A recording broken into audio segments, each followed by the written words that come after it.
Hello বন্ধুরা, আসসালামু আলাইকুম। আশা করি যেখানে আছেন সকলেই ভালো আছেন। স্যামসাং আমাদের মাঝে তাদের এই সিরিজের দুর্দান্ত একটি ফোন অফিসিয়ালভাবে খুবই তাড়াতাড়ি বাংলাদেশ এবং ইন্ডিয়ার মার্কেটে লঞ্চ করতে যাচ্ছে। এই ফোনটি হলো স্যামসাং গ্যালাক্সি A54 5G। আজকের ভিডিওতে আমরা এই ফোনটি নিয়ে আপনাদের ফুল ডিটেল জানিয়ে দেব। এই ফোনটি কবে বাংলাদেশ এবং ইন্ডিয়ার মার্কেটে অফিসিয়ালভাবে লঞ্চ হতে যাচ্ছে এবং এই ফোনটি বাংলাদেশ এবং ইন্ডিয়ার মার্কেটে কত দামে লঞ্চ হবে। সো এই ফোনটি সম্পর্কে খুঁটিনাটি ফুল ডিটেল জানতে হলে আপনাকে বলবো সম্পূর্ণ ভিডিওটি কন্টিনিউ করার জন্য। বিশেষ করে যারা স্যামসাং লাভার আছেন তারা অবশ্যই আজকের এই ভিডিওটি সম্পূর্ণ দেখুন। চলুন আর কথা না বাড়িয়ে আমরা সরাসরি চলে যাই মূল ভিডিওতে। তবে মূল ভিডিওতে যাবার আগে আপনার কাছে ছোট্ট একটি রিকোয়েস্ট, আপনি যদি আমাদের চ্যানেলটি প্রথমবার ভিজিট করে থাকেন তাহলে প্লিজ আমাদের চ্যানেলটি সাবস্ক্রাইব করে পাশে থাকা বেল আইকনটি প্রেস করে রাখুন। আর অলরেডি সাবস্ক্রাইব করে থাকলে থ্যাংক ইউ সো মাচ। প্রথমে আসা যাক এই ফোনটি লুকো ডিজাইনে। এই ফোনটির ব্যাক সাইডে দেওয়া হয়েছে গ্লাসের প্রোটেকশন, আর এই ফোনটির ব্যাক প্যানেলে দেওয়া হয়েছে ট্রিপল ক্যামেরা সেটআপ এবং এই ফোনটির বডি ফ্রেমটি প্লাস্টিকের। আর এই ফোনটির নিচের দিকে পেয়ে যাবেন USB Type-C এবং স্পিকার। তবে এই ফোনটিতে কোনো 3.5 মিলিমিটার হেডফোন জ্যাক দেওয়া হয়নি। আর এই ফোনটির ফ্রন্টে দেওয়া হয়েছে গ্লাসের প্রোটেকশন এবং এখানে দেওয়া হয়েছে একটি middle punch hole cutting selfie camera. So এই ফোনটি লুক ও ডিজাইন বরাবরের মতো আমার কাছে মোটামুটি লেগেছে। আপনাদের কাছে কেমন লেগেছে তা জানিয়ে দিতে পারেন। আর এই ফোনটি লুক ও ডিজাইন স্যামসাং গ্যালাক্সি A53 5Gর মতো প্রায় সেম। এবার আসা যাক এই ফোনটির ডিসপ্লেতে। এই ফোনটির ডিসপ্লেটির সাইজ হলো 6.4 ইঞ্চি মাপের একটি full HD plus super AMOLED display with 120 হার্টজের রিফ্রেশ রেট। আর এই ডিসপ্লেতে দেওয়া হয়েছে কর্নিং গরিলা গ্লাস 5-এর প্রোটেকশন।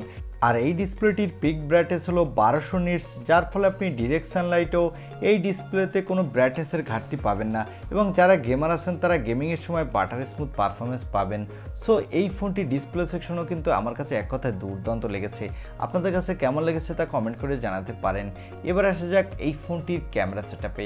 এই ফোনটির ব্যাক সাইডে দেওয়া হয়েছে ট্রিপল ক্যামেরা সেটআপ, যার প্রাইমারি লেন্সটি হলো 50 মেগাপিক্সেলের, সাথে দেওয়া হয়েছে একটি 8 মেগাপিক্সেলের আল্ট্রা ওয়াইড অ্যাঙ্গেল লেন্স, আর সর্বশেষ দেওয়া হয়েছে একটি 5 মেগাপিক্সেলের ম্যাক্রো লেন্স। এই ফোনটির ব্যাক ক্যামেরা দিয়ে আপনি 4K-তে ভিডিও রেকর্ড করতে পারবেন, সাথে ভালো মানের ফটোগ্রাফি তুলতে পারবেন এবং এখানে দেওয়া হয়েছে ব্যাক ক্যামেরায় OIS-এর সাপোর্ট, যার ফলে আপনি নড়াচড়া অবস্থায় স্টেবিলাইজ ভিডিও রেকর্ড করতে পারবেন। আর এই ফোনটির ফ্রন্টে দেওয়া হয়েছে একটি 32 মেগাপিক্সেলের সেলফি ক্যামেরা। এই ক্যামেরাটি দিয়েও আপনি ফুল HD প্লাস ভিডিও রেকর্ড করতে পারবেন, সাথে ভালো মানের সেলফি তুলতে পারবেন। এই ফোনটির পাওয়ারের জন্য দেওয়া হয়েছে এক্সিনোসের নতুন একটি প্রসেসর। এই প্রসেসরটি হলো এক্সিনোসের 7904 প্রসেসর। এই প্রসেসরটি দিয়ে কিন্তু আপনি ভালো মাল্টিটাস্কিং করতে পারবেন, এখানে ভালো গেমিং এক্সপিরিয়েন্সও পাবেন। এই প্রসেসরটির সাথে যদি আমি স্ন্যাপড্রাগনের প্রসেসরে কম্পেয়ার করি তাহলে এটির পারফরমেন্স স্ন্যাপড্রাগনের 780Gর মতোই। আর এই ফোনটিতে ব্যাটারির জন্য দেওয়া হয়েছে 5100 mAh-এর একটি ব্যাটারি, সাথে দেওয়া হয়েছে 25 ওয়াটের একটি ফাস্ট চার্জার। তবে আমার কাছে মনে হচ্ছে এখানে যদি 25 ওয়াটের ফাস্ট চার্জার না দিয়ে এখানে যদি 45 ওয়াটের ফাস্ট চার্জার দিত তাহলে এই ফোনটির ব্যাটারি সেকশন আরও বেটার হতো। এবং এই ফোনটি 3টি র্যাম ভেরিয়েন্টে মার্কেটে পাবেন এবং 4টি কালার ভেরিয়েন্টে মার্কেটে পাবেন। আর এই ফোনটিতে দেওয়া হয়েছে LPDDR4X র্যাম, সাথে দেওয়া হয়েছে UFS 2.2 স্টোরেজ। এবারে জানিয়ে দেবো এই ফোনটির দাম কত রাখা হবে বাংলাদেশ এবং ইন্ডিয়ার মার্কেটে, আর এই ফোনটি বাংলাদেশ এবং ইন্ডিয়ার মার্কেটে কবে লঞ্চ হবে। এই ফোনটির দাম রাখা হতে পারে বাংলাদেশের মার্কেটে 128GB ভেরিয়েন্টটি 45,000 টাকার আশেপাশে। তবে এই ফোনটির দাম যদি তার থেকেও বেশি রাখে তাহলে আমার মনে হয় এই ফোনটি আপনার কোনোভাবেই নেওয়া উচিত না। তাহলে আপনি আনঅফিসিয়ালভাবে OnePlus-এর যে কোনো একটি ফোন নিতে পারেন, তাহলে এর থেকে অনেক বেশি ভ্যালু ফর মানি প্রোভাইড করা ফোনটি পেয়ে যাবেন।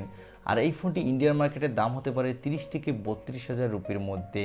এবং এই ফোনটি এবছরের শেষের দিকে অর্থাৎ ডিসেম্বর মাসে অফিসিয়ালভাবে লঞ্চ হওয়ার জোর সম্ভাবনা রয়েছে, কারণ এই ফোনটি অলরেডি 3C সার্টিফিকেশন সাইটে লিস্টেড হয়ে গেছে। এই ছিল স্যামসাং গ্যালাক্সি A54 5G। এই ফোনটির ছোটোখাটো একটি রিভিউ।